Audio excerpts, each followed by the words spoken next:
My sister did the same thing.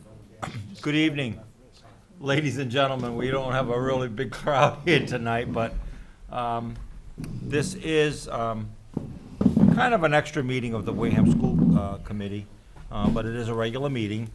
We decided to have this meeting for a variety of reasons, but just to, clean up some loose ends and to get our heads on straight, primarily for the superintendent's evaluation, which is coming up in September.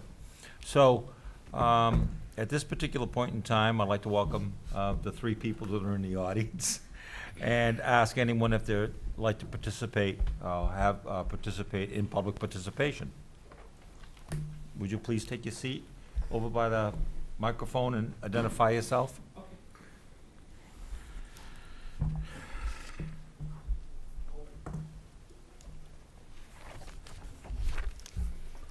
Good evening. My name's Tom Riley. Hi, Tom. We have a third grade child that we had some concerns about, and I'm here to get maybe some procedural information. We sent a letter to the school citing some concerns about his ability to proceed to the 4th grade, and we didn't get a response from the school. Could I just interrupt for a second? Sure. Which school are we talking about? The Deacon's Elementary School. Okay, thank you. We sent a letter to the principal and to the teacher, and stating our concerns that he wasn't prepared or had the necessary skills to go to the 4th grade. And we didn't get any response. We got his report card, and they promoted him anyway with all 1s and 2s and Ds in his proficiencies. So we're not real happy about that. We kind of want to know what would be the procedure to maybe question the decision to promote him to the 4th grade. Who do I need to talk to? Well, it's not us. It would be the principal Well- and the superintendent. The superintendent? I would be very happy to meet with you and set up a time that we could look at his records to listen to your concerns. Okay. That'd be great. I'm sorry, my last child left school. He's 22, so I haven't been involved in the school system. I don't even know your name. Kim Shaverhood. I'm sorry? Kim Shaverhood. Shaverhood? Okay, and how would we set up this appointment? Well, if you will give me your phone number, not on air, Okay. but then I will call you and we can set up a meeting. Excellent, excellent. Okay. Okay. My phone number? Yeah, Would you but just jot it down on a piece of paper if you Yeah. can? If you don't have a pen, I have one right here. Oh, okay. And you can give it to her. I don't want you to, I don't want you 'cause- to yell it out. Yeah, yeah. No problem.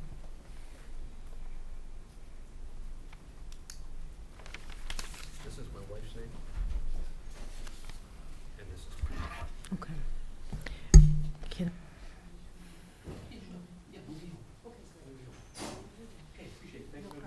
Appreciate your time. Thank you very much, sir. Thanks for coming. Thank you for coming. Hope we can get it squared away. Thank you. Is there anyone else that would like to address the school committee at this time? Seeing no one, we'll move along in the agenda for good news. Madam Superintendent? school's out. School. And we are, It's like that Chuck Berry song, right? That's School's out, right. well, no, I don't know That's if it right. was Chuck Berry or not. School's out for the summer. we started the CARE program in our summer school on Monday. We're the second day in. We have about 400 students on campus, and we're quite excited about the various programs. We'll be sharing information with you in our next meeting, and we certainly look forward to all the fun and exciting times that they will have in summer school. That does it. Okay, does anyone in the committee have good news? I could say yes, Sweat? but I'm so narrowly focused at the moment, it would seem very, inappropriate, but we lost 7 out of the 15 members of the tennis team. That's bad news. The good news is we elected a captain who is sitting next to our superintendent. Oh, that's great. And, Congratulations. and she got all but one of her teammates to participate in the summer clinic, which started today, which is why I look, somewhat bedraggled. So we're off to a great start already, and the school year hasn't even started. That's great. That's great. Anyone else on the committee have good news? Mr. Lazarus? No one? Mrs. Vugan will not be here. Mr. Flaherty? Well, the only good news that I have is everyone is aware of the summer celebration, and there's going to be quite a big birthday party on Thursday the 10th, with a lot of activities taking place down at Spillane Field. And then they're going to have on Saturday the big parade, and they're going to have some kind of a huge parade. I guess there's multitude of bands participating. And then on Sunday, there's going to be an old-fashioned fire muster. So there's all kinds of activities going on. So I think that, you know, they're family activities, so I'm really excited about the rest of the week. And just speaking for myself, I thought the fireworks and onset were fantastic. I hope everyone had a chance to see them. I thought they were probably among the best that we've had, so I really appreciate everyone that contributed and made the fireworks possible. If there is no other good news, we'll move along to approving the minutes of June 18th. Any omissions, corrections, deletions? I'll entertain a motion. Move approval? Second. I have a motion, a second. Any further discussion on the minutes of June 18? All in favor of accepting as presented, please indicate by saying aye. Aye. Aye. Opposed? 400. At this particular point in time is kind of like why we call this meeting, because we do have a new evaluation instrument. And I'd just like to make a few editorial comments before I ask for input. As you know, the statute, Mass General Laws, directs each school committee in the Commonwealth to evaluate its chief executive officer in open session. We can't even discuss the method of evaluation in closed section or executive session.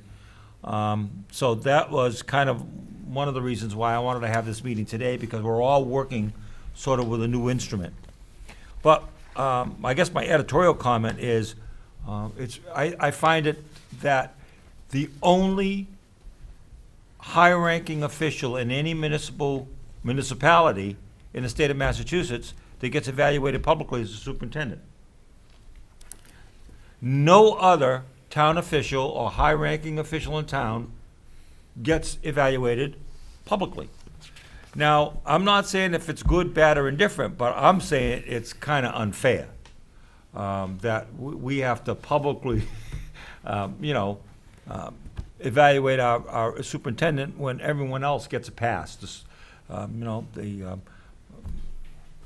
head of departments get a pass, town administrator gets a pass, chief of police gets a pass, everybody else gets a pass except for the superintendent. So if I were to change anything in Boston, it would be that system that either everyone is going to be evaluated publicly so that the public can see honestly and have open and honest discussion about the merits of our municipal leaders, or then we should have the ability to discuss some of the finer points of her evaluation in executive session.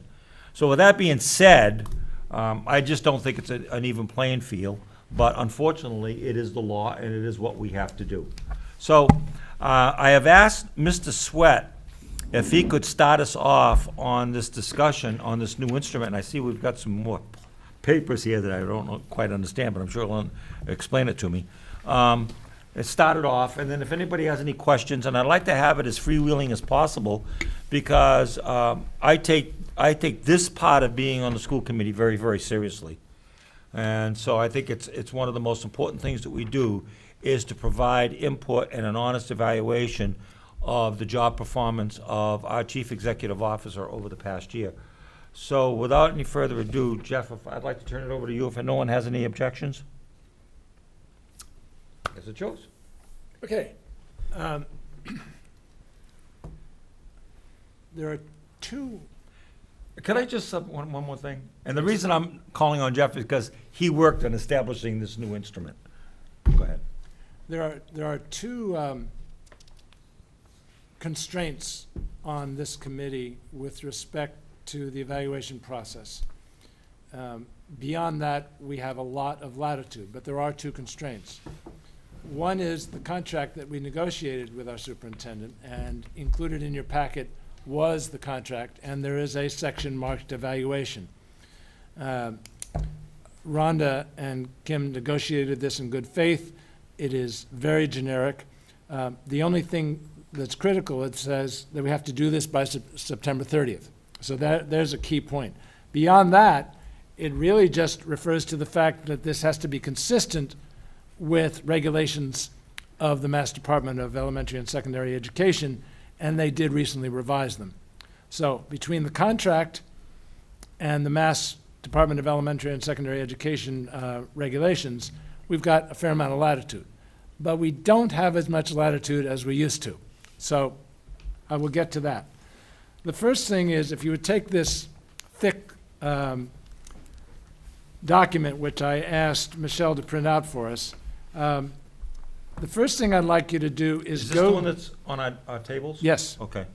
First thing I'd like you to do is go to the superintendent rubric, which is about a half a dozen, maybe 3 or 4 pages in. And it is marked on the top, superintendent rubric. I would love to tell you that this multi-page document, it's probably 12 pages, that we have a choice about doing this. We don't. The law requires that we have this rubric. The law requires that the superintendent be evaluated based upon all of these standards, such as instructional leadership, which is the first standard. And the second standard is management and operations. The third standard is, I'm getting to it, family and community engagement. And I believe there's a fourth standard, which is professional culture. Those have been defined by regulation, and we must do it. In addition, Could I stop you right here? yes, And feel free to ask any questions along the way, okay? You don't mind, do you, Jeff? not at all. And by the way, I also participated in the Mass Department of Elementary and Secondary Education statewide committee on the development of this tool. Is So, this rubric across the Commonwealth? Yes, This is what every school committee will be working with? Yes. This rubric? yes. Okay, thank you. Go ahead. So those 4 standards are required by law. The indicator, which is a subset of the standard, for example, under instructional leadership, there are indicators A, B, C, D. I don't know if there's an E, and yes, there's an E. Those are also required by law. So each standard has an indicator. Is that first column? No, that's the one that says indicator 1A, curriculum ensures that all instructional Oh, I got it, staff. I got it. Okay? Yeah, go That's, ahead. that's the I gotcha. definition of an Yeah, indicator. Gotcha. And those are all subsets of the standards. The elements, which are on the left side of the page, are also required by law. And there's a bunch of elements. The first element is described as standard-based unit design, whatever that means. The only latitude we had within these regulations was the verbiage inside each one of those elements. We got to describe what it meant to be exemplary, proficient, needs improvement, or unsatisfactory as it pertains to the instructional leadership standard for the indicator of curriculum for the element of standard-based unit design. We got to describe it. Now, in theory, I wish I could abbreviate this more, but I have to do it this way. In theory, the state wanted verbiage, separate verbiage, under each of those exemplary, proficient, needs improvement, and unsatisfactory, to describe what it meant to be exemplary, proficient, needs improvement, and satisfactory for every single one of those elements. But obviously, they didn't do that. No, we didn't do that. We didn't do it. Right. So when I was chair, Hold on, and we is you. right, right, but no, this committee discussed it. Okay. This committee discussed it, but by the way, I'm specifically bringing it up because we actually have the latitude to change this, Okay. okay? I may have suggested it, but we have the latitude to change it. But that is the only thing we have the latitude to change. Now, Where when it I, says notes, excuse me? where it says notes. Where it says notes, in theory, there should be more verbiage. Okay? Now, when I sent this document to Desi, and I did do it, because I got to know them, I said, we have decided that filling up these pages with verbiage was not as valuable as having a space for notes. And the committee decided at that time, maybe change its mind now, at that time, that it was better to simply describe what we expected and then for us to evaluate whether it was done almost always, most of the time, occasionally, or rarely. And their reaction was, no, we don't like that. And I said, well, we do, so tough. And I never heard from them again. So I think they have bigger fish to fry. So bottom line is, we have these pages and pages of rubric, all of which is described, and when you decide for each one of these elements, whether our superintendent is exemplary, et cetera, it would be a really good idea to justify your feelings on this by writing a note. Go ahead, Mike. So everything in the exemplary column you came up with? No, actually, it's essentially what every other column was, but instead of saying, in other examples of this across the state, they have almost always models, the administrators, almost always models for administrators how to reflect. In other words, it starts with the very thing that's on the top, almost always.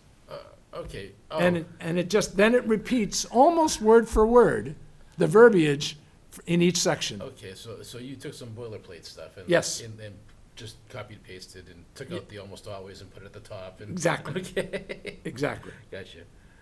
Feel free to change it. No. Pride of authorship for a document that find far too cumbersome anyway. So, once you have completed the rubric, which thankfully is only 16 pages, yes, only 16 pages, you have done 40% of the evaluation. So I'm going to turn that over unless there are more questions on that. Well, I guess, can we talk about this part of it right now?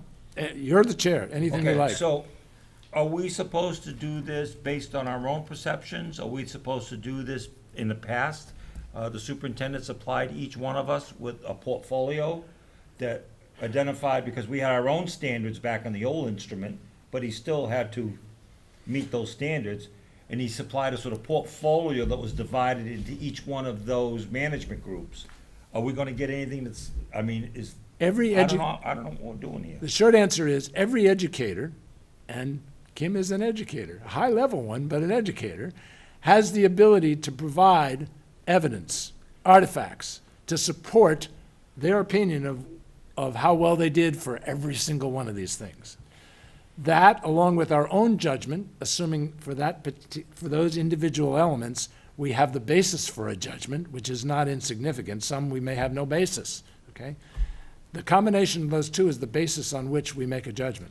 Okay, so we have to have, if in fact she's gonna, I saw some stuff online, I didn't print it, but she put some Right. things up as an example. Yes. But they could also be more oriented towards the goals that she feels Whatever. she has All right. achieved. But, so can we as a committee, is it safe to assume that we're gonna be receiving some kind of a document? I want her to know exactly what the expectation is for her. That's part of the reason I'm doing it today. Okay. But my question is. Does she have the ability? ability? Is there an expectation that we're gonna be supplied with some kind of a document? I can't comment on that. It's up to Okay. it's up to the evaluatee, as it is, by the way, as it is Well, for we a have the evaluate, whatever you evaluate tours. Right. Okay, A teacher is in the same boat, by the way. okay. And I guess, Go ahead. I guess what you're talking about is. Okay, I guess what you're getting at, I mean, I've only been here going on my third year, and I think I've only been through one of these, because then he decided to retire, but, Barry basically did his own evaluation and said what he thought He did a self-evaluation? yeah, self-evaluation, but it's the whole thing. And that would be That was helpful. part of the packet. Yeah, That that- wasn't yeah. the entire packet. Sure, sure. And it still can be done. Yeah, That is within our, we can ask the superintendent to do a self-evaluation. Nothing stops us from doing it. Yeah, it's just asking though. I mean, she's not required to do it, right? Well, I mean, the state doesn't say you have to do it, but the school committee could establish a policy Oh, sure. that Yeah, you have to do it. yeah, that wouldn't be asking. That's exactly right. They wouldn't be asking. So, there's something else I wanted to say. Well, while you're thinking, Mel? Yeah. If I recall, this is the exact same discussions that we had for 3.5 years doing teacher evaluations Bingo, when we changed over. bingo. And I think, if I recall, even though it was a little while ago, when we did this exact same kind of rubric for the teachers, we came up with the result that every teacher is not going to have something in every box. I would think you would be absolutely correct. And that if there are hypothetically, and I haven't looked at this enough to know how many, but hypothetically, under indicator 1A, if there are 5 boxes and there's only evidence for 3, it doesn't mean that Kim didn't do it. Correct. It just means that there is nothing within those boxes. And I remember we spent an awful lot of time on this with the teacher evaluations because of the same kind of situation. That Yep. not everybody is going to have everything in every box. Correct. Go ahead. Just, where this is the first year, we didn't have goals submitted, did we? That was up to, well, I suppose Rhonda and Kim may have had conversations about that, and Cliff and Kim may have had conversations Well, I've about had that. conversations of late. But in terms of the past, not to my knowledge, but So how do we evaluate if there's no goals? So, all I'm going through the procedure. I'm Gotcha. just telling you the right, way it is. right, Okay, so, can we I'll move talk- on? I'll talk to that, the okay, conversations I've had okay. later. Jeff, if I may, just one other Sure. question. So, eventually, we have to come up with some numbers. I'll get to that. I promise. Okay, well, let me ask this question before I forget, because I've been forgetful lately. That's why we have Michelle here. I'm sorry? I'm kidding. If I'm going to do this and I have to put numbers on this, and I'm not concerned at the moment what the numbers are, Right, but if there are multiple elements, and there are some elements that have nothing for a particularly good reason, I don't want to take score away for that. you will have the complete flexibility to Okay. not do that. All right, that's all I want to know. Thank Okay. you. So, if we turn over the page that says Appendix A, we now get to what is called End of Cycle Summative Evaluation Report / Superintendent. Now, you will note under Step 2, I'm skipping over goals for the moment. It looks like this. Yep.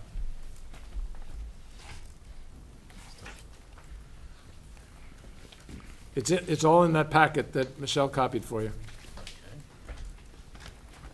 I'm skipping over Step 1 at the moment, I'm just going to Step 2. Yep. You will notice that they have now revised, excuse me, not revised, they have now consolidated all those standards into 4 lines. Okay? Everybody follow me? Yep. And you get to rate our superintendent based on the 4 now, by regulation, categorizations, meaning unsatisfactory, needs improvement, proficient, and exemplary. Okay? They're not, in other words, asking you to somehow come out, use a complicated formula for all those 16 pages, but it should be the basis on which you decide for instructional leadership, was it proficient, exemplary, et cetera. Okay? I'm going to move on unless somebody stops me. Step 3 is an overall evaluation based upon both goals and the standards that is the basis for the rubric. You will note that step 4, Wait a minute. Oh, I see it. Okay. I'm sorry. you will note that step forward is the opposite of emboldened. I'm not sure what the, I guess, I'm not sure what the opposite of emboldened is. They shaded it, made it lighter. Yeah. The reason is because the impact on student learning has in fact, from a evaluator by state law basis, has been delayed for at least a year, maybe 2 years, who knows how long. Mr. Chair, I have a request. The student representative has been smirking through this entire thing, and it's, know what page you're on. okay. Sorry. And do you think it's appropriate for the student representative to smirk at a member of the school committee? I'm sorry. Well, it all depends. It's all relative, Mr. Sweat. Nicole, I think it's an excellent idea, but you go right ahead. Okay, so you do not, by law, by regulation, have to fill in step 4 and rate the superintendent low, moderate, or high with respect to student learning, impact on student learning. However, we have the freedom to include that as we see fit in our own sense of how well the superintendent has done. But we don't yet have to specifically rate her on this impact on student learning. And then 5, there's a big spot for comments. I am now flipping those 2 pages. Now, this committee decided a while ago, and we debated it, that 60% of the superintendent's evaluation would be based upon performance on goals. We debated it. Some people wanted more, some people wanted less. We debated it, and that number still exists. Well, We can change it. I'm Well- just saying that's where it is today. see, that's where you and I probably separate on our interpretation of the new instrument. Because the new instrument did not, what I voted, what I didn't vote on, because I didn't vote for it, I voted against it. But what I saw to vote on didn't have a quantitative analysis of this. It wasn't included at that time. Okay, So therefore, this doesn't exist in my mind. This first page okay. Here's, doesn't exist. we can, But doesn't, no, it doesn't, Michael. here's why It doesn't exist as part of this evaluation instrument.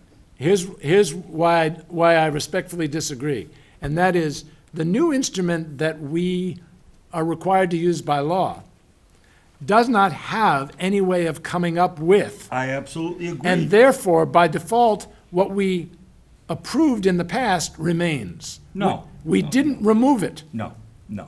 okay? No, I'll never agree to that, because we established a new evaluation instrument for the superintendent.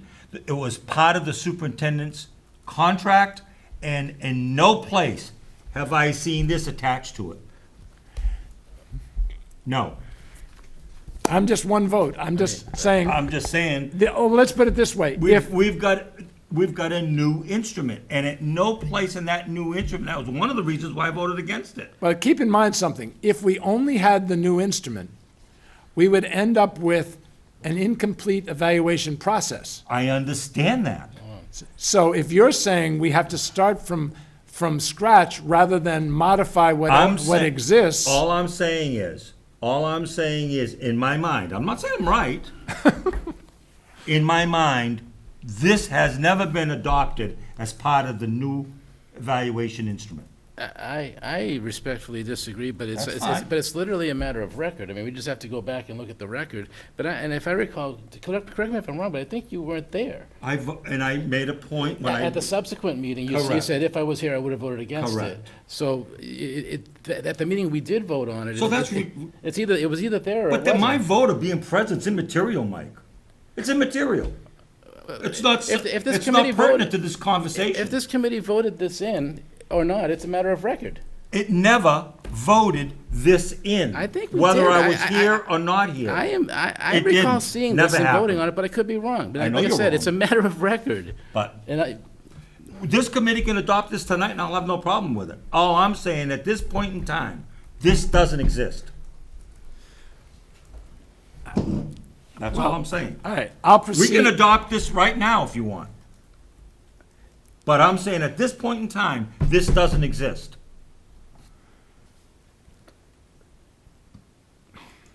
Okay, I mean, I'm not sitting here. That's just my opinion. I'm not I may not be right. so absent this, what do we do? I don't know. Should we, I mean. That's why I wanted to have this meeting. I was giving you a tool that we could modify as we saw fit. I appreciate your work, I appreciate your explanation, and I don't want you to take this personally, I don't. okay? All I'm saying is, that was my problem from the get-go, because I didn't really know how we were going to quantify this, because there was nothing. And even in the language in her contract, it specifically says that we can grant a merit pay up to 5%. That's what it says in her contract. Oh, you're saying regardless of the scale, it's just up to 5%? Anything from 0 to 5%. We have that flexibility. That's the This, incentive bonus. this scale was never included in that, it's never been included in her contract. Well, This came before her contract. No, this was Barry's evaluation instrument. as a matter of record, to use Mike's term, the only thing that exists as part of, and correct me if I'm wrong, Kim, the only thing that exists with respect to your contract is what's in the contract. And what's in the contract gives us complete flexibility. Absolutely, I'm not debating that. All I'm saying is this first sheet really doesn't apply to Kim Schaefer Hood. Okay, Have you ever seen this before? Not for me. okay, so as a way of moving forward, can I just continue to present? Yes. And then we can modify, eliminate as we so, And we can vote this in. okay. Okay, fine. Oh. And I have no problem with that. So, a certain number of goals hopefully exist or will exist or whatever, because the state expects you to have goals that pertain to, and now I'm on the next page, professional practice, student learning, district improvement, and any other goals. I'm flipping the page, and you rate them as, with respect to met, exceeded, et cetera.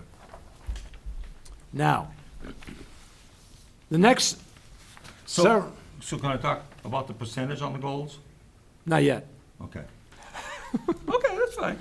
The Because next- I have a question about the 60/40, Yeah, yeah, 40/60, yeah. whatever the case Yeah. may be. Go ahead. The next 4 pages allows us to quantify our assessment of the rubric.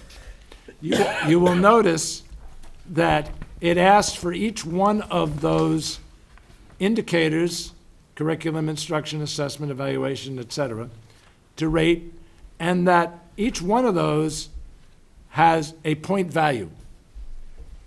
Unsatisfactory needs improvement is 6, proficient 8, exemplary 10, et cetera. And where did that point value come from? It was too long ago, I don't remember. We can change it. It is. It exists. Jeff, are you talking about this point value? Goals. No, not yet. I haven't gotten there yet. What page number is that? A5 of B8. I didn't create it. So there are 4 points, and these will all add up to the 40% of the 100. Okay? So Goals. in theory, if someone 40, was, 60. in theory, if someone was exemplary in every single portion of the rubric, they would get 40 points to apply to the 100. Okay? So I'm, now I am finally going back to the original 2 pages.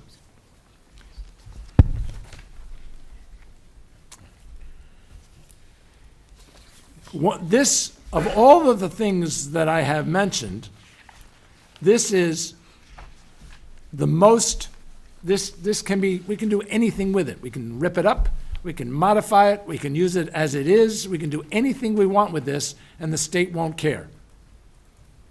And so far, all we've done is come up with the second point here, general responsibilities, if you see that, says 40 points maximum. In theory, we'll have a number on the first page, and that will be some number between 0 and 40. Okay? For the This, goals. excuse me, no, General for the rubric. Oh. For the rubric, that's the second line, 40 points. These are now our own procedures. These are not the state's procedures. I lost you, Jeff. Yeah. On this Can you back page, up? on Yes. this page, the second line, Yeah. under total evaluation Oh, score. I'm sorry, yeah. General 40 points. responsibility is 40 Gotcha. points. Yes, So we'll have a number there from 0 to 40, correct. okay? And we could make it 35, we could make it 50, we could do it anything we want as a committee, but so far, we have never voted to do anything but 40. On the second page, we would list all the goals. And this committee decided that the goals should be weighted. In other words, some goals are more important than others. And we would agree by vote what those weights would be. In other words, and I remember going through this vividly, Mel can't decide that one goal is worth a lot, and I think it's worth a little. Whatever the weighting is, it is the same for every member of the school committee. And then each goal would get a certain number of points. But the weight must add up to 60, because if it doesn't, you don't get the 60% mathematically. And after you go through this of listing the goals, agreeing on the weights as a committee, we as individual members get to decide how many points the person gets for each one of those goals.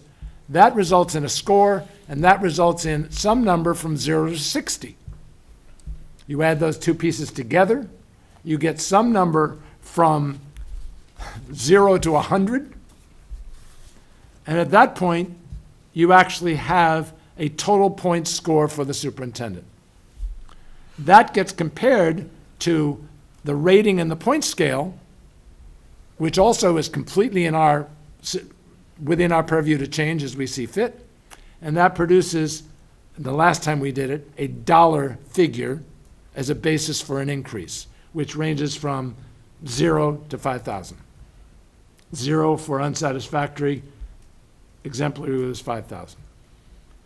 And I'm going to stop there because I don't know where to go from here other than this is one way of doing it, but we have the freedom to change a good chunk of it. What we cannot change is the rubric, and we cannot change, we can change the descriptors within the rubric, but we can't change the rubric itself. And the goals must be a portion of this evaluation. We do not need to use the MCAS scores, for example, yet, by law, but someday we will. But we can use them in other ways, depending on, for example, there may have been a goal associated with MCAS scores, and that would have a various weight and points, et cetera, et cetera. So I'm glad it's still only July 8th as compared to September 29th, and we've got time to work on this. But that's simply one way of going about it, and I'll turn it back to the chair. I want to thank you again, Jeff, and please forgive my passion, but I No want forgiveness to is- do this, and I want to do it right. No forgiveness is necessary. I want to do it, and I want to do it right. And I always, even though I was one of the co-authors of the original evaluation, which I didn't think was half bad, Yeah, that's true, before the state got involved. But I always had a problem with the proficiency rating. And we had talked about it several times, the committee has, in terms of rewarding proficiency. And it wasn't about the number so much as the idea that we expect our administrators to be proficient. That is an expectation, that we expect them to be proficient. And to attach a dollar amount to proficiency, I always kind of had a problem with that. But I don't know, I don't have a really, a way to remedy that, if you understand what I'm saying. Ultimately, It's it's, sort of like rewarding someone for being what they're supposed to be. yeah, I understand the point, yes. Although, I would add that my own personal philosophy over my career has been that if to use a tennis team analogy, if someone achieves a certain level after 6 months and it's here, I might say that's a great job. If someone has been working at tennis for 4 years and they've only achieved the same point, I don't give them as much credit. So an experienced superintendent who's been with us for years and years, Right.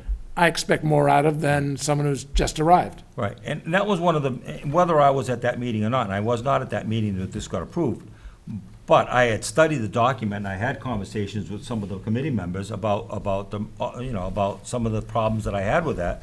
And part of it was the quantifying or the lack of quantification, because at that time, there was no piece of paper that quantified the aspects of that the new evaluation instrument.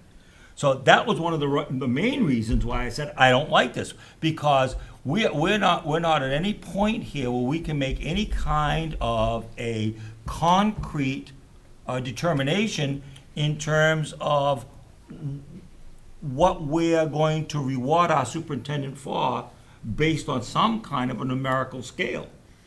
And she had no information on that.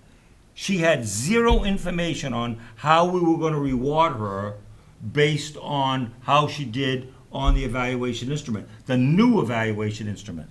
So basically, I don't have a problem with this because I'm the author of it. Okay, even though I don't like proficient. I had a problem with that from the get-go, but I got outruled. However, my objection to it is that this right now, unless we vote it in, is not part of the evaluation instrument. It was not part of what was presented to her, I have no idea and there is no reflection of it. There's no reflection of it in her contract. As a matter of fact, it kind of goes contrary to the contract, because the contract specifically states that she can be rewarded up to 5% merit pay. Let me, That's my interpretation. I don't know how to fix it. I do. Go ahead, I'll listen. I do. Let me listen to Mike. but just as a point of ahead. information before we go there, the 5% incentive bonus, to me, is separate and distinct from this process. I think it's married. I do too. But And you could fix it real. that was my understanding based on the process we went through to hire the superintendent. Well, it was the same language we used in previous superintendents based on his evaluation. That was the same wordage, that was the same verbiage we used. I mean, how do you say up to 5% and then have a max of $5,000, which is less than 5%? That is correct. So to fix this, to fix it to how you might like it, you just have all zeros for everything except for exemplary, and exemplary say up to 5%. How's that sound? It's not whether it sounds good to me or not. It's what you guys want to do. Well, you have a problem with that. Do you have a problem with what I just said? You guys are still not understanding my objection. My objection is this sheet doesn't exist as it applies to this evaluation. So let's do something about making it apply. That's what I just tried to do. That's fine. Do you need a motion? You do need a motion. All right. I move that we change all of the. For discussion anyways. All the dollar increases on page 1 of this document to be all zeros except for a rating of 4 exemplary to read, to be amended to read up to 5%. Do I have a second to that motion? Yeah, second. Okay. So we got a second, we got a motion and a second. I know we should have some discussion on this. No? I literally am mystified. What is Go that? ahead. So first of all, does that mean that the entire process of getting to a point total is accepted? Sure. Yeah, as I just made the motion, it doesn't change any of that. Doesn't change any of that. No. Even though our chair feels this instrument doesn't even exist. Well, he didn't make the motion, I did. Okay, all right. Then the other question I have is, so if the Your chair's numeric, a pain in the butt.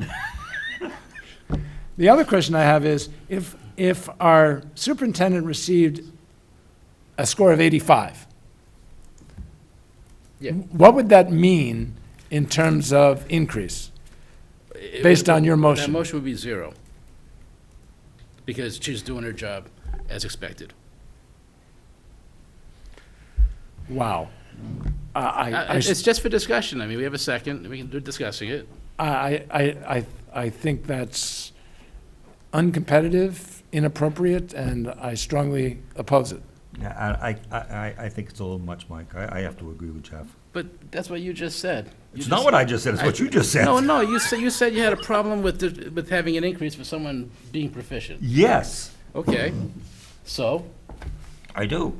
so, help me here. I don't know how, and the Oh, other, God. I don't know how. I'm being honest with you, I don't know how. Here, and nobody wants to listen. Go ahead. Thank you.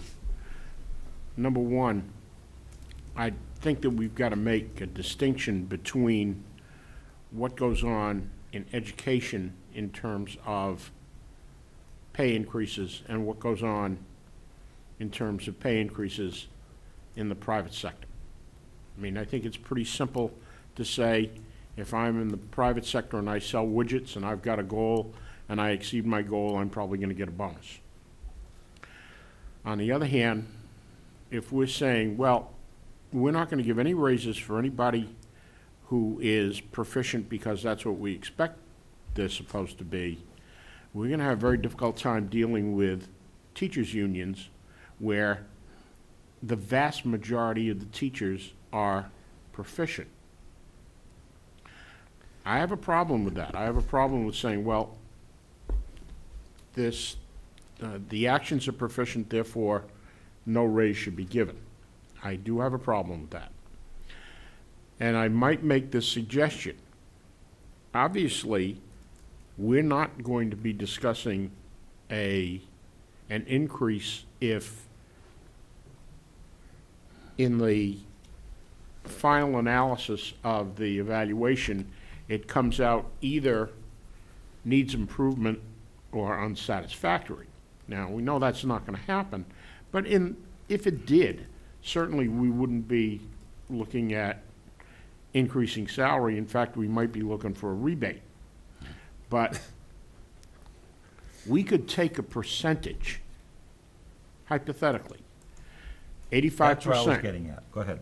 85, let's say it comes out to 85%.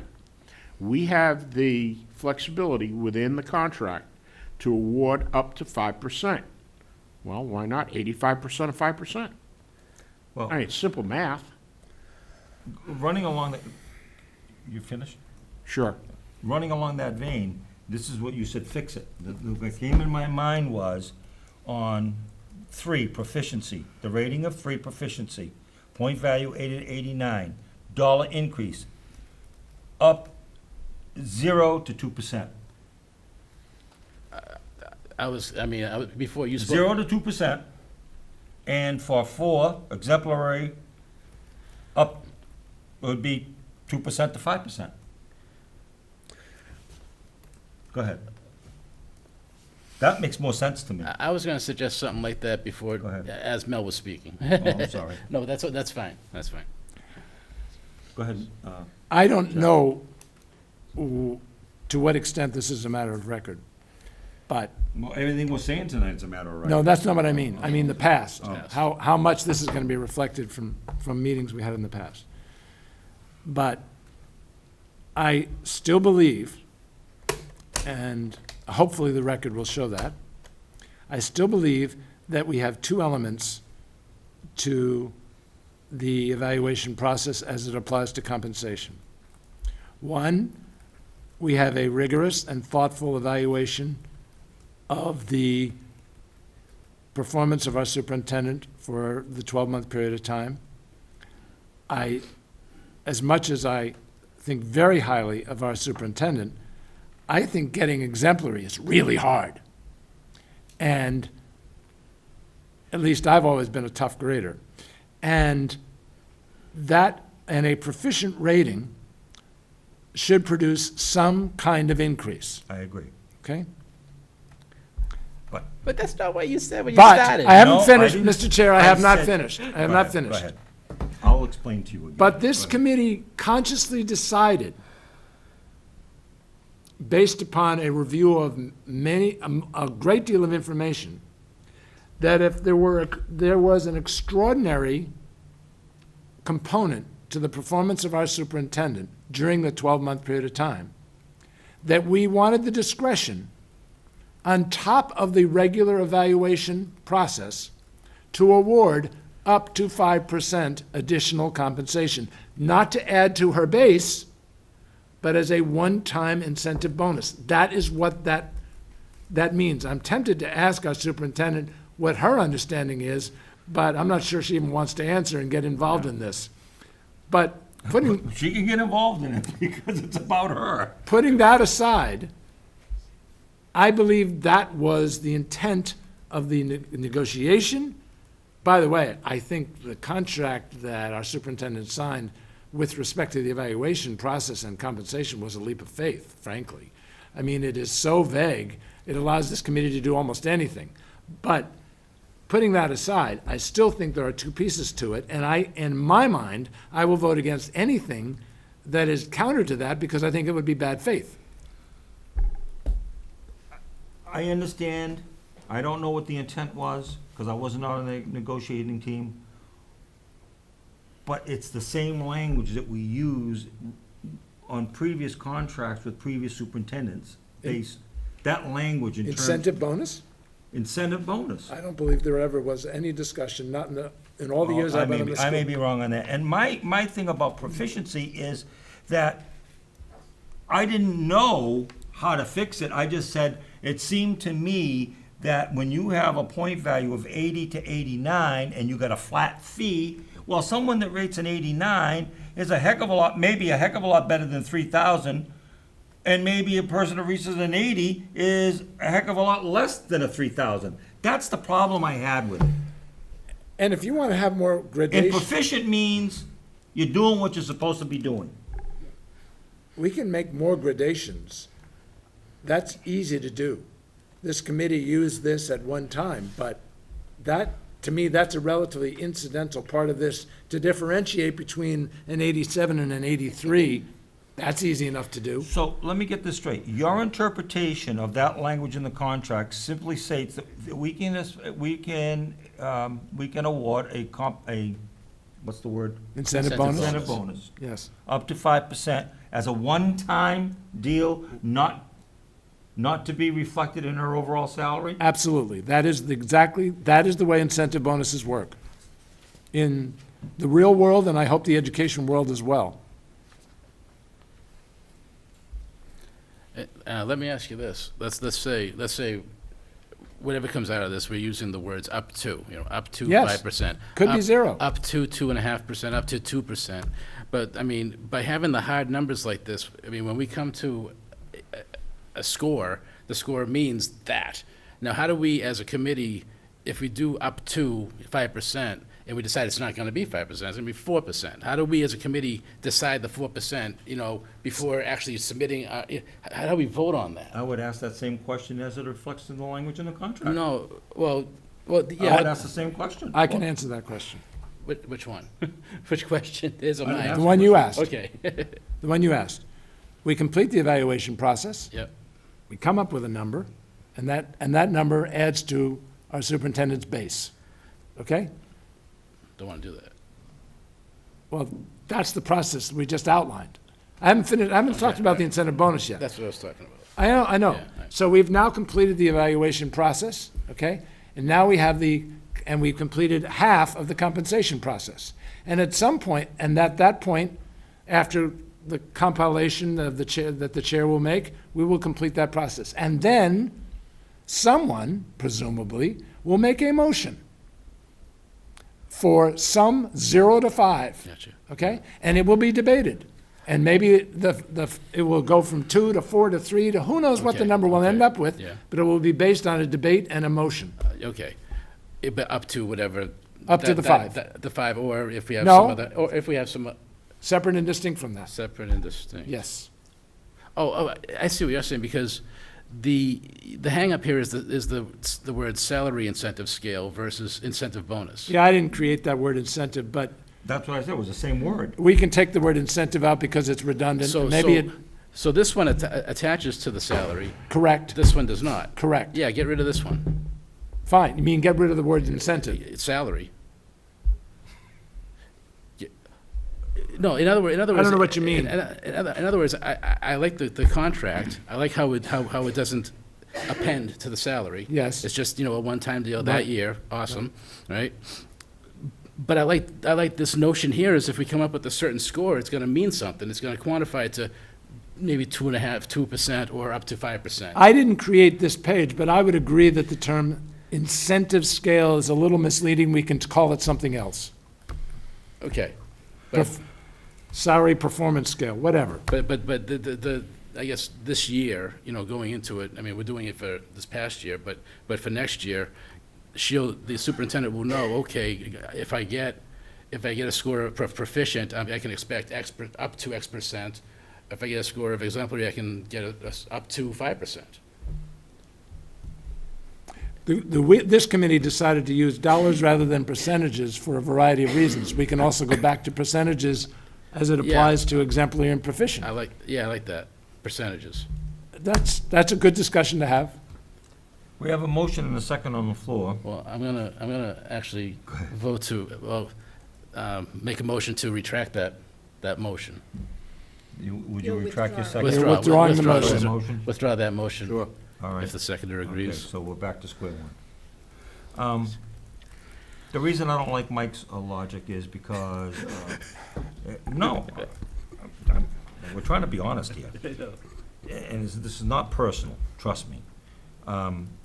Is because any administrator, whether it be a principal or teacher or, well, any educator or superintendent, all right, they want their salaries to increase, obviously, because as their salaries increase, so do their retirement benefits.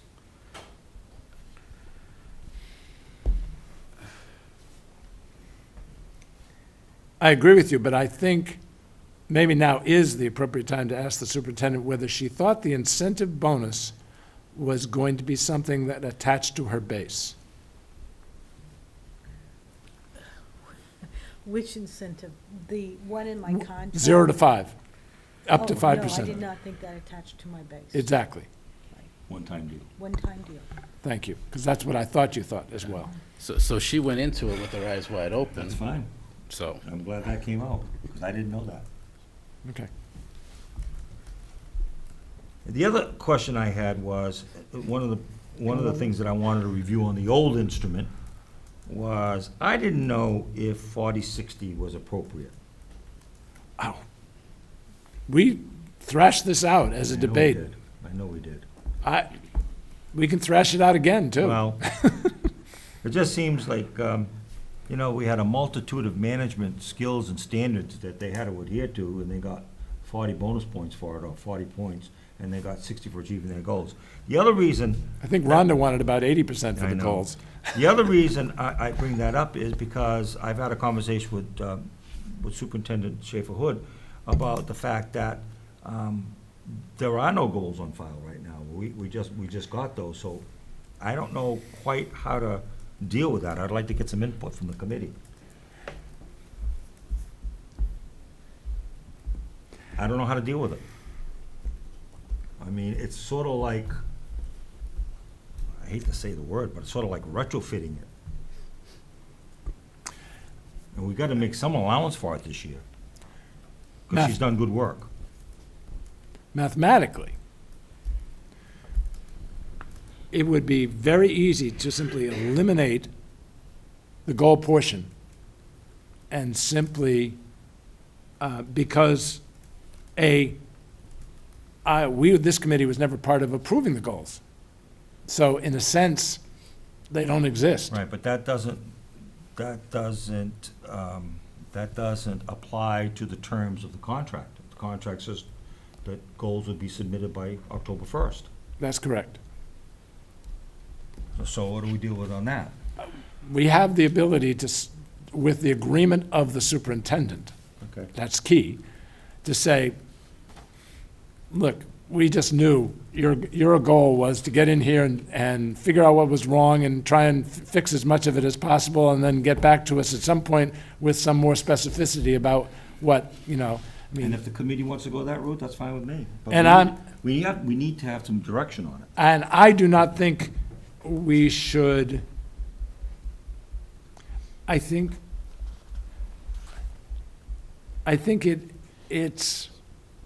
it would be wrong to say, I mean, the superintendent may have had her own goals, and I'm certain she had her own goals for the last 12 months. That's fine.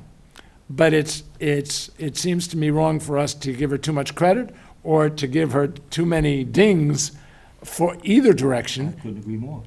given that. So I'm more than comfortable just simply judging the superintendent basically on the rubric, Standards. on the standards. Yes, 100% on the standards. 100%. This year, This year only, this past year. this past year only. Yeah, I'd agree. And if you want that in a motion, in which case, the 40 becomes 100 and the 60 disappears, and we still end up with a process which gets us to a number. Let's hold off on any motions, because maybe we can do one motion to solve the whole problem. Fine.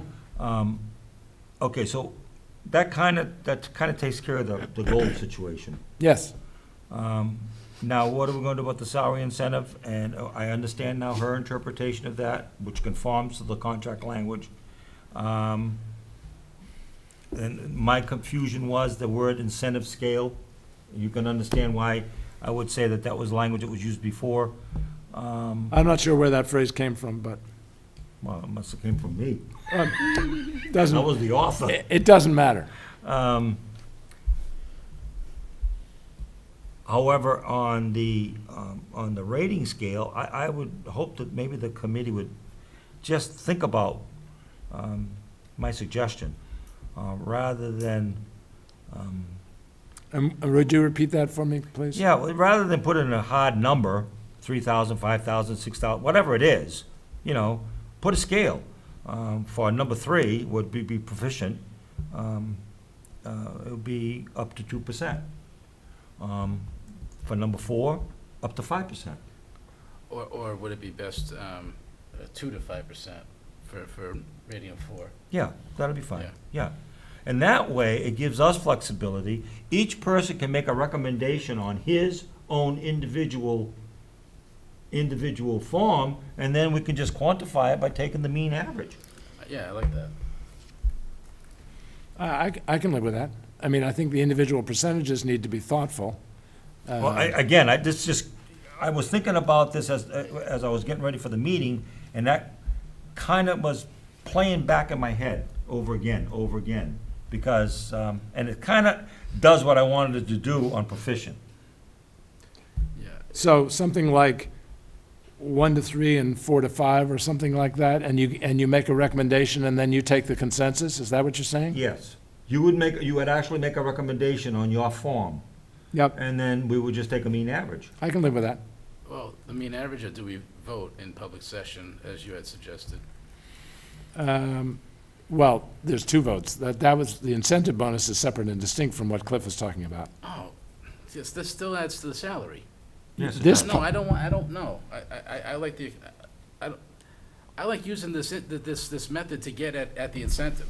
I don't like it. Oh. I don't like adding to the salary at all No. during the contract. We can't do that. Well, Mike. that's, I'm We can't confused. do that. You're saying no increase that the superintendent receives during her contract would add to her base? if that's what the contract says. It doesn't say that. The contract doesn't, allows for an incentive bonus. Allows for it, doesn't mean she's gonna get one. True. But the contract says there will be an evaluation process that will produce has the potential to produce an increase in the base. That would be extraordinary for someone to spend 3 years at the same base if they're doing a proficient or exemplary job. That would be unheard of. No, you can't do that. Then I would be more comfortable going 0 to 2 and 0 to 5. Well, 0 to 2 and 3 to 5. Why would you have overlap? Because even if someone's exemplary,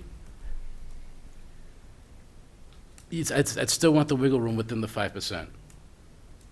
No, I understand, but 0 to 2 is, I'm not sure why you'd give 0 for proficient, but maybe you would. But 0 to 2 would be proficient, and then if they're more than proficient, why would you still give them only 2? Depending on the circumstances at the time. So you're not looking at this as a merit discussion, you're looking at this as an economic discussion. Both. See, I can't live with that. I believe that we have to compete for high-quality people based upon their merit, and it's our job to come up with the resources to pay them. And it's our job to also understand what the taxpayers are willing to pay for the position as well. Well, we knew that when we made the decision. Right, we knew that when we made the decision, and this would increase that base. It would increase the base, that's true. That's what I'm saying. If you're gonna increase the base, I think you need as much discretion as possible. So, Oh, wait a minute, let me I'm sorry. Mel wanted to weigh in here. Go ahead, Mel. Okay. If I may, a couple of things. Number one, there's no question in my mind that if we are going to have an increase in salary exempt from the performance incentive payment, it's an increase in base, period. And to me, there's no discussion on that. For any number of reasons, but not the least of which has to do with retirement. Once it's there, and from year to year, it's built on. How we do that, 2%, 5%, 3%, I don't care. As long as it's some sort of a sliding scale with, and we could use these numbers that's 80 to 89 and 90 to 100, somewhere a sliding scale from 80 to 100 of 1 to 5%. The incentive payment specifically states, the superintendent shall establish annual performance goals at the commencement of each school year to be submitted to the committee for their review and approval pursuant to the terms of this agreement. The committee may award a merit bonus based on performance up to 5% of the annual salary. Well, let's It says just- may. let's just jump ahead a year for a moment. And let's assume that we have the goals when we're supposed to have them. And certainly I understand walking into a new school district August 1st or July 1st? August. August 1st. And having an expectation of you having goals for what this system is going to do over the next 10 months might be very unrealistic. This, to me, should also be added to the base. Don't shake your head no, Jeff. You know, not instantaneously. We're talking here of what's good in the long run and not just a one-time deal. Now, Mike, to address the issue with the taxpayers, sure, they're gonna be upset. They find out there's a raise, they're gonna be upset. But that doesn't mean we shouldn't do it. Okay. I'm just looking for the flexibility. Well, I think that we have complete flexibility because the prior paragraph in the contract says the superintendent may be eligible for salary increase for that period, meaning the first year, August 1st, 2013 to July 30th, 31st. Right, right, but if we quantify, the whole point of this is quantifying. Well, I don't care how we quantify Yeah. it. Well, but we got apples and oranges. Go ahead, Mel, finish up. So, that's it. So we got apples and oranges here now, because I've gotten it clear in my mind, because I came into this meeting with kind of, marshmallows in my brain, and it wasn't dawning on me, but if we're looking at that incentive piece, that 5% incentive piece, all right, I look at that in two different ways. Number one is, someone on this board has got to make a motion, number one, that we're going to consider an incentive for our superintendent. And then number two, someone, either that person or someone else has got to say, okay, then we're recommending an incentive of 1, 2, 3, 4, 5%. So 2 votes have to be taken in terms of this incentive. Now, I tend to agree with Mr. Lazarus. As an educator for 38 years, I would look forward to anything that I could do to supplement my salary so that I could get the payoff when I retired. I mean, that's just what you do, and I coached sports, I took on extracurricular activities, I went on field trips, whatever it is I did to supplement my income so that it would reflect in my retirement. So to say that, number one is, it's nebulous because there's no guarantee we're ever going to vote for an incentive pay for our superintendent. And if we do vote for an incentive pay for our superintendent, it could be from 1 to 5%, or anywhere in the middle. And in some cases, if it was 1% or 0.5%, it's probably more symbolic than anything else. So I don't have a problem with any salary adjustment that we make to give our superintendent to have it reflect on her base salary. I mean, that's just what people do. That's just what's done. So I don't want to really debate the incentive thing because, believe it or not, that can be debated at a different time. What we need to debate tonight and get a handle on tonight is how we're going to handle the upcoming evaluation in September. So I see the incentive pay as something that's not really attached to this. And you brought that to light for me tonight, Jeff. I agree with you. It's not attached, and I agree it can be debated at a different point. So I don't want to get all hung up on the incentive pay, whether it's going to count or not count, or whether we're going to give it or not give it, because whether we give it or not give it is entirely up to the committee. So I'd like to just concentrate on this instrument. And can I just review what we've kind of agreed to, just for the record, if you guys don't mind? All right, for the record. So because of circumstances of a new superintendent, a new system, and all of the things that happen, and we are really not going to count the goals as part of this evaluation instrument. So this evaluation instrument, all 100 points, are going to be attributed to the standards that have been set forth by the Department of Education, Commonwealth of Massachusetts. Is that correct? Yeah, that's Yeah, what I I agree. think so. Everyone agree with that? I'm comfortable with it, and I frankly think we have no choice. Okay, fine. Is the superintendent, we need to hear if you have a problem with that. We No. really do. Yeah, no, I'm comfortable with it, but what I would tell you, all the documents that I sent you are supporting evidence For goals. for goals. Right. So what Michelle has created is this binder which has all my support, which has supporting evidence. Because it's so thick, and I But- know that you don't want to print it, it's available in my office. Please come and look at it if you have questions, et cetera. But, Even though you're not looking at my goals, I know that's supporting. Oh, absolutely. oh, absolutely. Yeah. But- I look forward to it. Are you planning a similar document for the standards? Are you planning to prepare a similar document for the standards? I could, if that's requested. Again, I don't know, I wasn't privy to your negotiations for your contract or anything, but in the past, I'm just giving you the past. In the past, it's all superintendents, since I've been on the committee, did a self-evaluation. They went through the instrument themselves. They did a self-evaluation, made a self-evaluation statement, and prepared a portfolio based on those standards.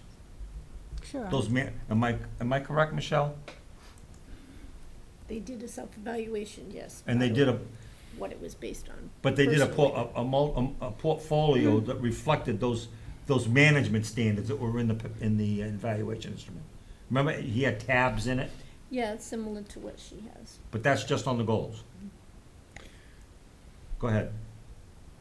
You're correct, but I believe that even though let's be real here, achieving goals and evidence of achieving goals is also a reflection of all the work that she's done over the last 12 months. And it's reflective of those standards. And it's reflective exactly of those standards, so it is not in any way work that was done unnecessarily. But I don't. It has value. Absolutely.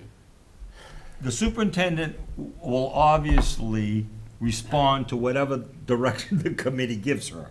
But I want to make sure that she goes away from this meeting knowing exactly what our expectations are, so that when we start this process in September, there will be no surprises. Okay. The second assumption is that we're going to adjust the salary scale based on the results of the 100 points now on the standards. We've heard several configurations. Could someone make a motion that we can debate, so that, just on how they want this increase to be printed? Based on these 4 ratings, 0, 1, 2, 3, or 4. Could someone? Give me a minute. My suggestion was, and I don't want to make a motion because I'm the chair, but my suggestion was,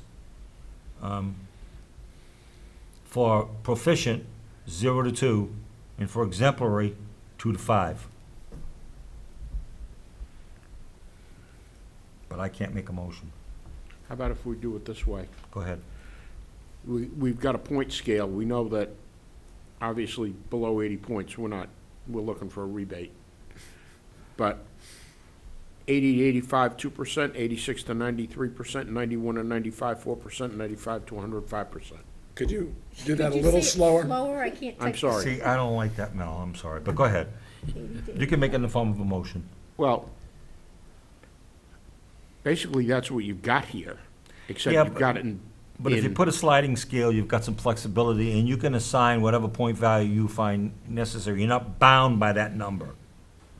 You're not bound by that number. You're binding us to a number. Yes, I am.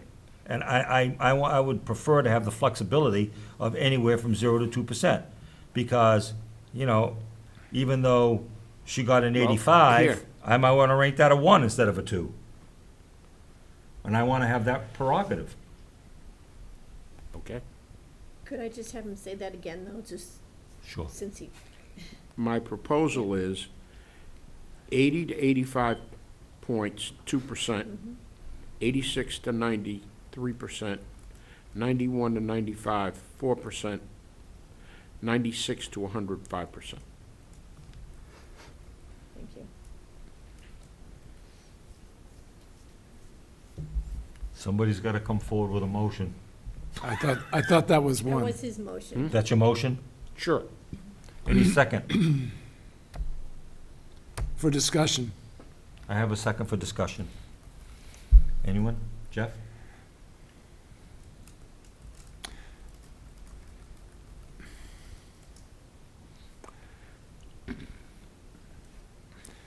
Too specific?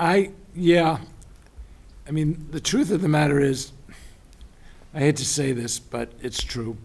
You can back into any number you want so that you can get the percentage that you want. So we're really, what Cliff is asking for just means you don't have to play games in that respect. And I think that's a game we shouldn't encourage. So for that reason, I think it's probably better to simply have a sliding percentage scale rather than that level of specificity to avoid the game playing. I think it has to be, 80 to 90, 80 to 89 I don't think it should be the same, one of the choices should be the same as needs improvement and unsatisfactory, so I think it needs to start higher than 0. So if it was 1 to 3 for 80 to 89, and 4 to 5 for 90 to 100, I think that gives us flexibility and gives us the discretion we need. I've got no argument with that. I'll take that as a constructive amendment. Absolutely. Okay. So 1 to 3, All right, so that, 89. all right, And so we what's don't the need to other vote on that amendment, do we? Do we have to vote, does that amendment need a second? Yes. I need a second for I that didn't amendment. get the. Second. Okay. The motion has been amended, 1 to 3 was Michelle. 80 to 89. Okay, And then 4 to 5 was 90 to 100. okay. Is there a second on that amendment? I don't think I can, but I would. I know don't if I think you second can the either. I amendment can to if my I step motion. down as No. chair. I think he can. Why couldn't he? Yeah, I guess you You can. can, I second it. All right. All right, so we have an amendment. Is there any further discussion on either the main motion or the amendment? Seeing none, then I'll entertain a vote. And so just so there's no mistake, we are voting on the amendment, and if the amendment passes, then it will become the main motion. The amendment is that the rating of 3, proficient, which is 80 to 89, will have a 1 to 3% range on her salary. And the rating of 4, exemplary, which has a point scale of 90 to 100, will be a percentage raise of 4 to 5% of her salary. All in favor of the amendment, please indicate by saying aye. Aye. Opposed? Nay. Okay, it is 3-1. So now it becomes the main motion. All in favor of the motion as amended, please indicate by saying aye. Aye. Opposed? Nay. All right, it's 3-1. Okay, so are we at a place where we can start this in September and do our homework on these 150,000 rubrics? I hope so. Is there anything else that has to be discussed on the evaluation instrument? Okay, so there was there was a consensus of the 100, no vote on that, though. All right, we need to vote Okay. on that. I'm just. No, that just has to be making sure. official. Thank you very much, Because the Michelle. motion was just on the Yeah. reading, Yes. but not on the Thank you, Michelle. first one, right? Yeah, I was looking for, I was I didn't know if you wanted Getting- to vote on it. so. getting things straight. I do want to vote on it. Would someone make a motion that for this year, all 100 points be attributed to the standards? So moved. Second. I have a second. Any other discussion? All in favor? Aye. Aye. Opposed? 400. Thank you. Thank you, Michelle, that's very important. Is there, Madam Superintendent, any comments? No. No? Okay, and you guys thought this was gonna be a short meeting, huh? Yeah. Okay, Afraid of that. but it had to be done, ladies and gentlemen. It really had to be done, because we couldn't let this thing go up in the air, and we needed to have it firmed up, because it is a brand-new instrument, and we had to know what we were doing. So for those out there, please forgive the back and forth. All right, next order of business is acceptance of gifts, Madam Superintendent. Thank you. I would like to recommend the acceptance of the following gifts: 2 office printers and 1 office copier from High Tech Alarms of Wareham to the Wareham Middle School. So moved. I have a motion, Second. second. Any discussion? All in favor? Aye. Thank you. 400. Thank you. $989.79 from Stop and Shop A+ Bonus Bucks School Rewards Program to the Minot Forest School. So moved. Second. Second. All in favor? Aye. Aye. Opposed? 400. Okay, That it? that's it. Okay. Next order of business is amendment to the school calendar. Madam Superintendent. Yes. What I would like to propose would be to change the kindergarten preschool starting date to Wednesday, September 10th, 2014, due to the early release day scheduled for September 9th, which is the state primaries.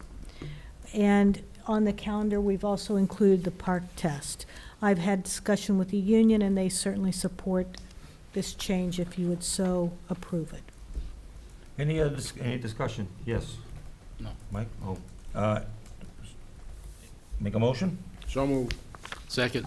I have a motion and a second. Any discussion on change to the school calendar? All in favor? Aye. Opposed? 400.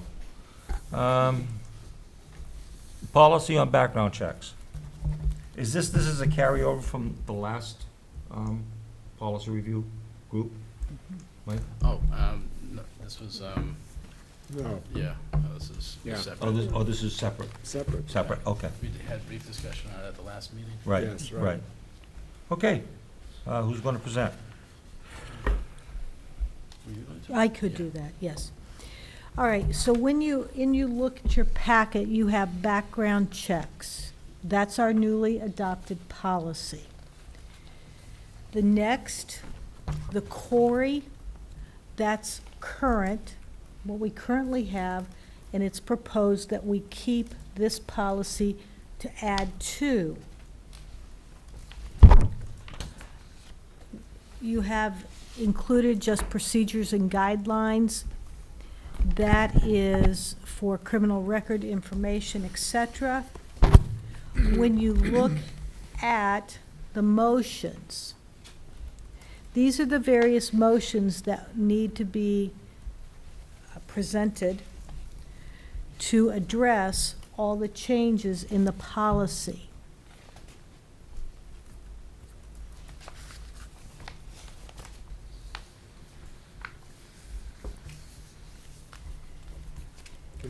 You're looking for separate votes? We're looking for separate votes, and the reason why we're looking for separate votes is because of the change, and we just want each vote on file, so there are no questions. Move approval of the motion related to day-in classroom volunteers.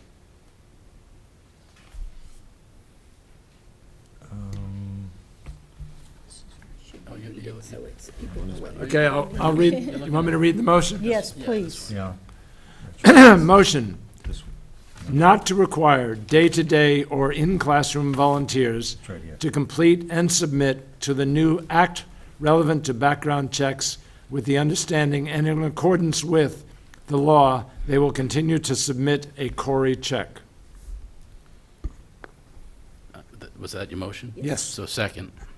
All right, any further discussion on classroom volunteers, part of the policy? Now, this has been reviewed by the policy review? No, No. Oh, so we're just approving the policy? Correct. It's still got to be reviewed by them, right? This is No. new. Change it. Okay, This is all right, new. all right. Aren't these state procedures? We don't have a lot of choice on this. Well, this part we do. I think we do. We do. Yeah. You do the actual policy. Yeah, deciding on who's going to adhere to it, we do.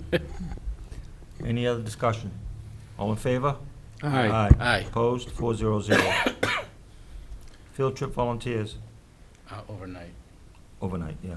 Move approval of a motion to require any volunteer chaperone participating in an overnight school-related activity to complete a background check in accordance with the new act relevant to background checks beginning at the start of 2014-15 school year. In second. And would that include, these trips to other countries and stuff too? Is that? Yes. Yeah, okay. That's considered a field trip, I guess. Okay, all in favor? Aye. Opposed? 400. Move approval of a motion not to require chaperones participating in field trips which would only occur during the day under a regular staff employee's supervision, to complete and to submit to the new act relevant to background checks with the understanding and in accordance with the law that they will continue to submit a regular Corey check. Second. Discussion? All in favor? Aye. Aye. Opposed? 400. Move approval of a motion not to require subcontractors and construction or maintenance related to workers to complete a background check in accordance with the new act relevant to background checks, and that no subcontractors and construction or maintenance related worker to be left unsupervised. Second. Motion and second. Any discussion? Yes. Supervised by whom? No? Supervised It by, says, and no subcontractor, construction, or maintenance-related worker to be left unsupervised. Who's gonna supervise them? Does that mean a school person has to be there while they're doing the work in a school, Yes, watching them? they have to be present, yes. We would So, not have, So, that means we're gonna take staff out of their regular duties to watch construction people do their I job. think it could be custodial staff. it would be, yes. Custodial staff could do it too. Right, it doesn't matter who it is, Right. but we're taking them away from their regular job, and they've gotta stand there and watch them do whatever they're doing. We would not allow, yes. They have to stay in a vicinity, and they're not going to wander around the school. Okay. Jeff?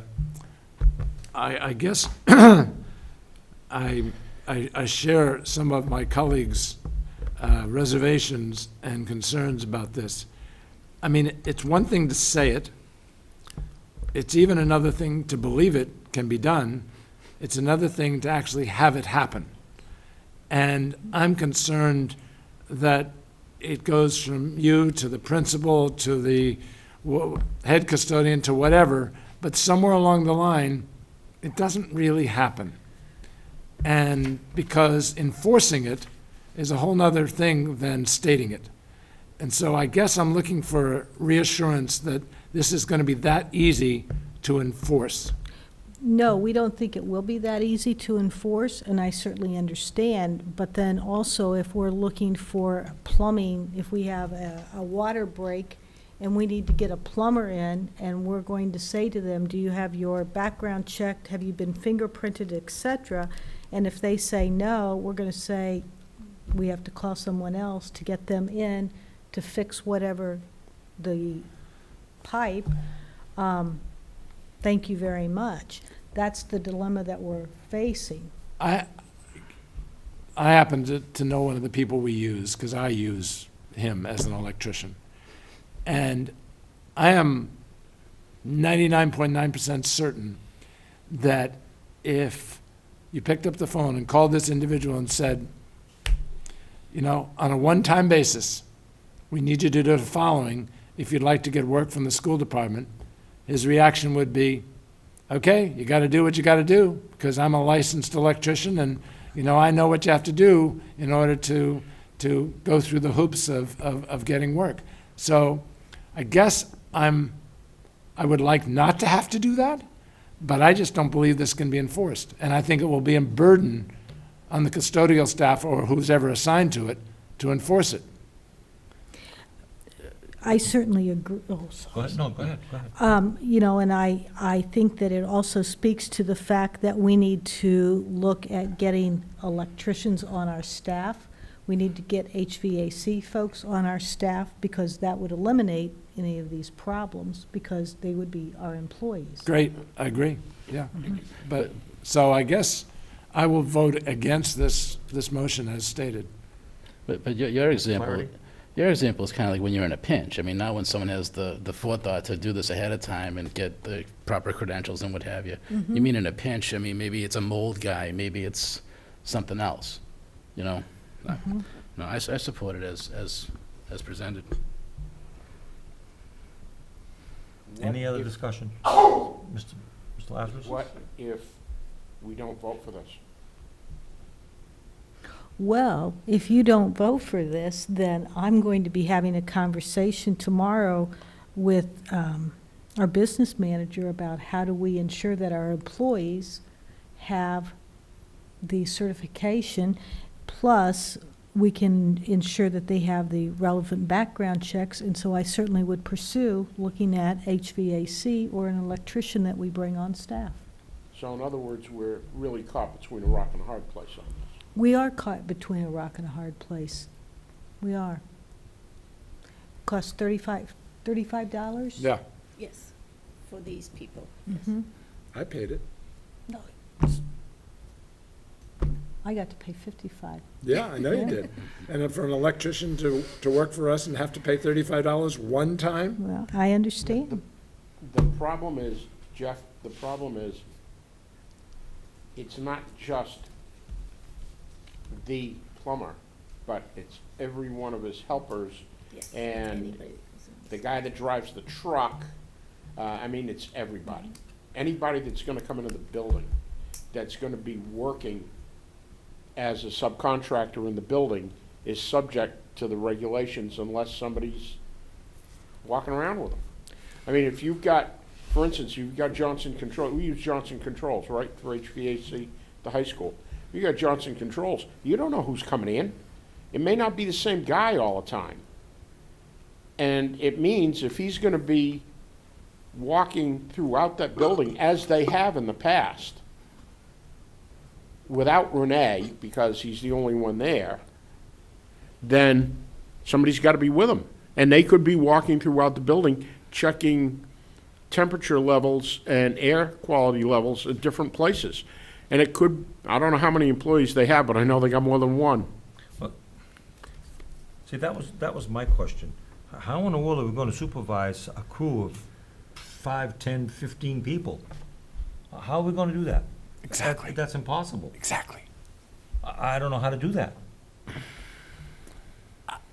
I don't think it's almost possible. And if I'm a parent, I want to know that anybody who's walking in my school is, if not supervised, which I don't think they will be, has at least gone through a one-time check to make sure that they're not that deviant that we're all deathly afraid of. And let's face it, they can be. I know I'm being paranoid, but I'm sorry. I just think that any vendor that we deal with that's gonna be actually in the school, particularly if the school is in session, that everyone that's gonna be there should be quarried. But Corey is only Massachusetts. I know. And even if they're quarried, there's no guarantee that, so, again, you know, how, at some point in time, you have to take a leap of faith on some of this stuff. Not me. No, not me either on security. Exactly. But all I'm saying is, you can't plan for every contingency. True, but the biggest variable by far is the people that are walking through that building. Absolutely. There are lots of things we can't And control. when you got an HVAC or tin knockers or whatever, or roofing people or whatever, you got a bunch of people, they've got crews of 8, 10, 15 people. I don't know how in the world we're gonna assign a school employee to shadow 15 people. You know, that's an interesting point, because they're gonna be working on the roof at the high school through September anyway, probably into October. Are we going to require these day laborers to get quarried and have background checks? Some of whom may not want to submit to background checks? Guess what? Too bad. Depends what you vote. Well, that's a problem, because we've already contracted with the company that's gonna do this work, and who they hire isn't something that we have control over, which means we're gonna have to have somebody up on a roof as babysitting them. I'm gonna tell you, my biggest problem with this is that, I'm talking about crews now, someone coming in with a multitude of people. God forbid if something should happen, and if we sign this policy, if we adopt this policy, we are saying we are saying that nobody in our schools, as an outside vendor or contractor, will not be supervised. And And you, if something happens, God forbid, and God forbid something happens to any child, but it's gonna be a double whammy because it is really gonna come down hard on the school department. What's the practice now? Today? Nothing, The right? practice now? I don't You know. got laborers up on the roof, you got laborers up on the roof. Nobody's up there Right. babysitting them. And nobody And- would and it's- be, because they are not in direct contact with students. No, but they could be. Well, Well, if one of your roofers needs to use the bathroom, there'll be other, no, we're looking at an option. They're not going Okay. inside the building. But the policy now is what? There's no background check and no supervision? Or is there supervision? Well, it would be my assumption that we know people coming in.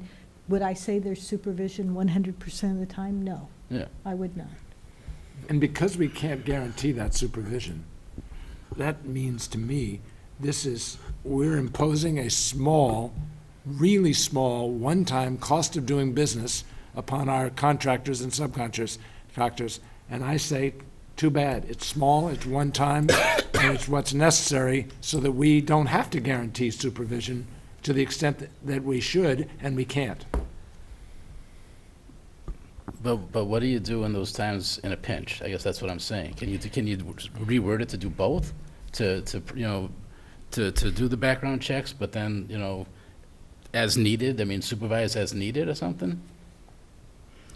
I think that we're going to have to work on this because we have people coming in, Griggs and Browns for exterminator, and there are places they walk to exterminate, to check. We have Johnson Controls in one building, we have, another company in another building. It's not uniform.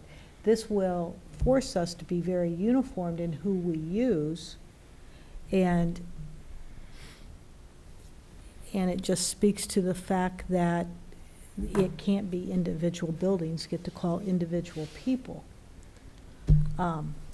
So what I would ask is that you give me another time before one more meeting to go back, to come up with a different plan and look at how we're going to get workers into our buildings to ensure that have Fine their with me. fingerprints. I'll be happy to withdraw the motion and give you that time. Mhm. I think I seconded, so I agree. Well, the only thing I was gonna say, well, that's fine. The only thing I was gonna say was, we could, if you change some wording, and it's those last few words that are really the bugaboo. So if you change that last line to say related workers will be consistently monitored, that could be spot checks, that could be going in and out, that could be any number of things. However, the way it's stated says there's gonna be a one-on-one attached to every single worker. But by changing it to will be consistently monitored, there are all kinds of different ways to monitor the work that's being done at the school. So if she's gonna, if you're gonna come back with it, I would Yeah. consider changing the language a little bit. let's, And just, this just occurred to me right now, but for example, is like WCTV considered a subcontractor? Would they need, some sort of credentials? If they're, I'm sure you are, you work in the schools, but I mean, your bosses, and, but- Actually, my boss, Steve, and one of the other guys is also recorded. but well, if they're coming into the schools, yeah, then yes, they'll have to have fingerprint Yeah. and background. okay. All right, let's move on. School committee members? Motion to require all school committee members to complete a background check in accordance with the new act relevant to background checks beginning at the start of the 2014-15 school year. Second. Any discussion? All in favor? Aye. Aye. Opposed? 400. Student teachers, motion to require all students completing an internship, practicum, or observations to complete a background check in accordance with the new act relevant to background checks. second. Motion and second. Any further discussion? All in favor? Aye. Aye. Opposed? 400. Motion not to require student observers, pre-practicum students to complete a background check in accordance with the new act relevant to background checks, with the understanding and in accordance with the law that they will continue to submit a regular query check. Second. Any further discussion? All in favor? Aye. Opposed? 400. Hardship? Motion not to allow for hardship exceptions or waivers of the required fee. Second. Any discussion? All in favor? Aye. 400. Superintendent's background review, background check review. Motion to appoint the school committee chair to review with the point of contact and/or administrative assistant to the superintendent the background check and make a suitability determination and sign off on the form that may be required to be submitted to the Department of Elementary and Secondary Education. Second. So this is for the superintendent only. Okay. Any other discussion? All in favor? Aye. Opposed? 400. Okay. Thank you. You're very welcome. If, just humor me, and I know you guys are gonna kill me. I'd like to go back to the superintendent's evaluation form. Oh, someone shoot him. No, I know. Is there any reason to have a motion on the salary adjustments being part of the base salary?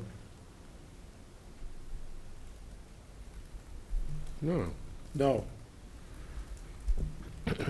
no, why should they It's be? assumed that that's, Anytime we've ever given a percentage raise to anybody anywhere in the district becomes part of base salary. I just wanted to make sure that that was clear. Okay, very good, thank you. I have been instructed to inform the community that we are going to release some executive session minutes, except I forgot to note the dates. Could you help me out, Michelle? Yeah, I think it's No. October 3rd and. Oh, yeah, it's in the agenda, I'm Yeah. sorry, it was.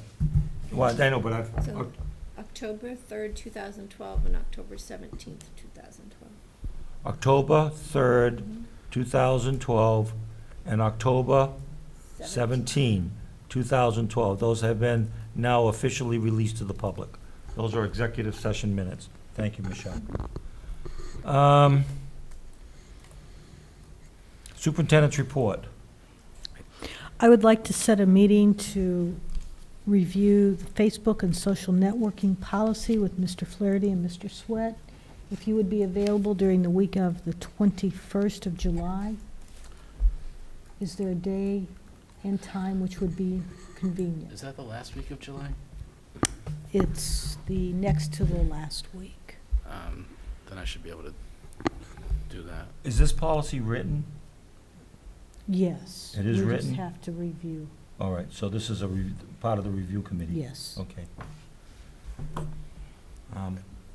May I make a suggestion? Mm-hmm. Not to break any open meeting laws, but we do have an attorney on the committee, and it might behoove one of the members to confer with that attorney, because I know there's some new laws on this. That's just a suggestion. You're looking, just find a date right now? Right, a date. Any morning that week would be fine with me. What week is that? 21st? I can't do mornings. What afternoons can you do? 21st. Of July? Yeah. I won't be here at all that week. Well, we'll consult you ahead of time. Probably, July 23rd is a Wednesday, right? Yes. Yeah.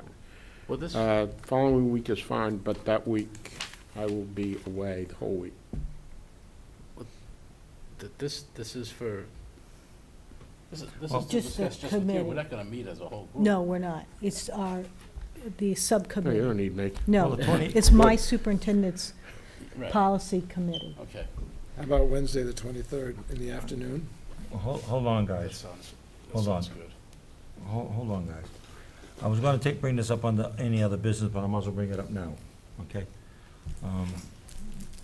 And it's not that I wanna lengthen the meeting, but I've been requested by the chairman of the Board of Selectmen that he would like to have an initial meeting between the Board of Selectmen, Finance Committee, and School Committee, possibly on Wednesday, the 23rd. What time? Yeah, it's, I won't be here. You I'll won't be here? Bye-bye. That would be a nighttime meeting. It's not a problem for me. I could do it, I'd like to meet before that with the superintendent, you know. Yeah. That'd be good. So meet at like 5:30?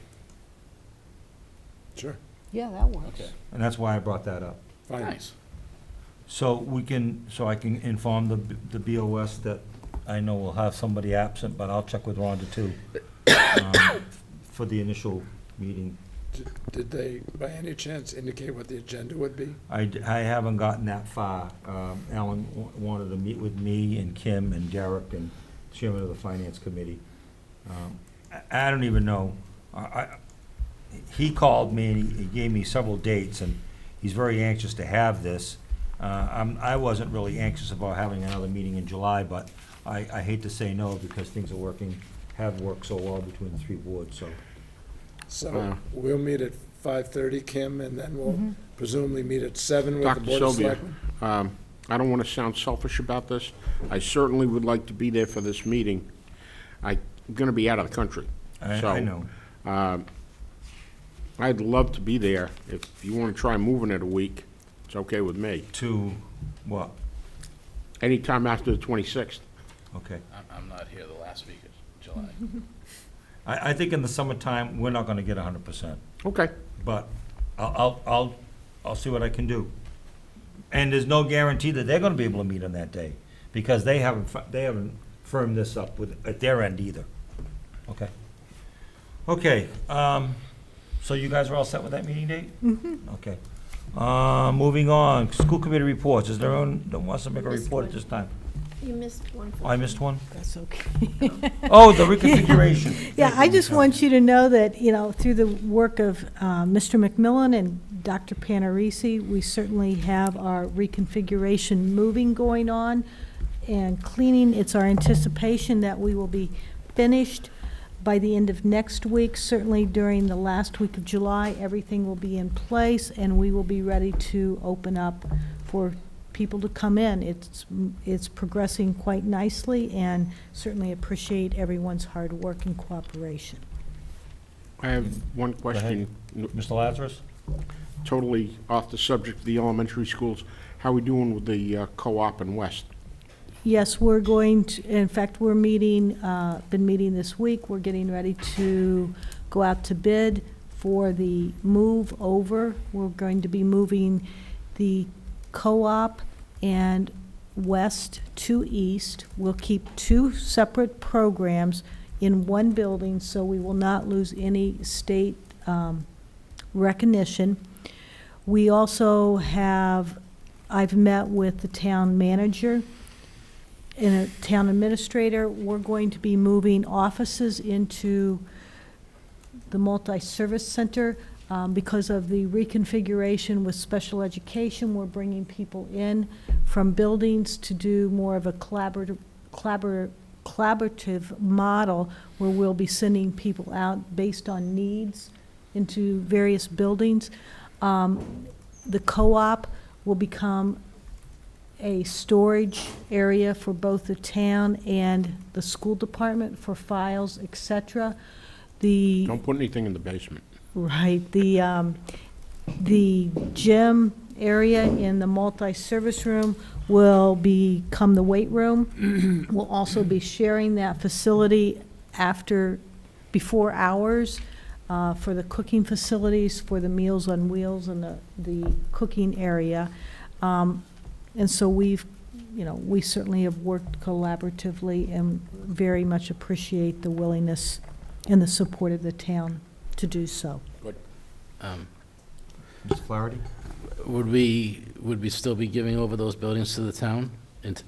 Yes, at some point, yes, we will. So we would give them over to the town, but the agreement is to share them still nonetheless?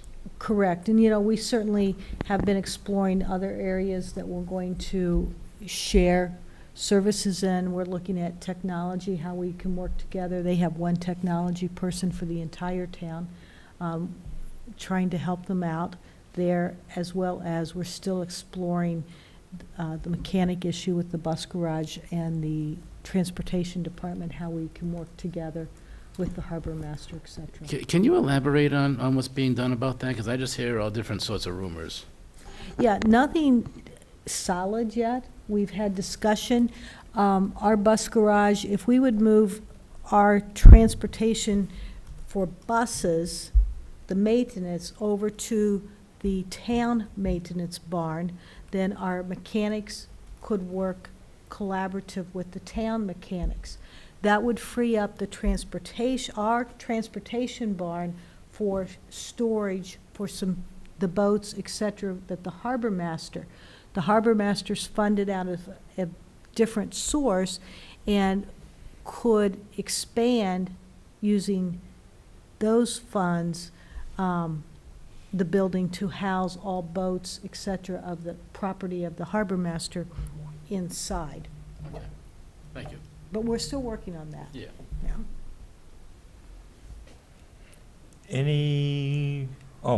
Anything else to be said on the reconfiguration?